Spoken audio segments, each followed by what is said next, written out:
Please be seated. Après l'attaque, place à la défense.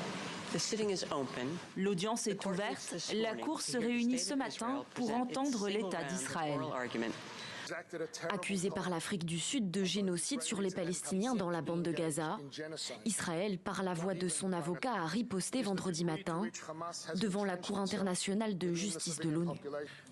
L'Afrique du Sud a malheureusement présenté au tribunal un tableau factuel et juridique profondément dénaturé. L'intégralité de son cas heurte, de par une description délibérément organisée, décontextualisée et manipulatrice de la réalité des hostilités actuelles. Vidéos et images à l'appui, Tal Baker retrace le fil des atrocités commises par le Hamas en Israël le 7 octobre dernier.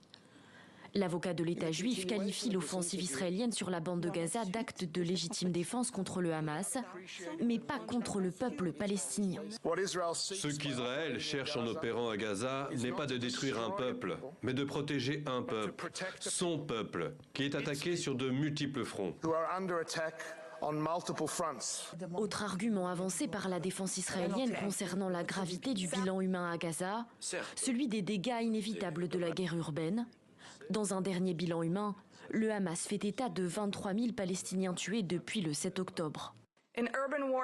En guerre urbaine, des victimes civiles peuvent être la conséquence involontaire mais légitime d'attaques contre des objectifs militaires légitimes.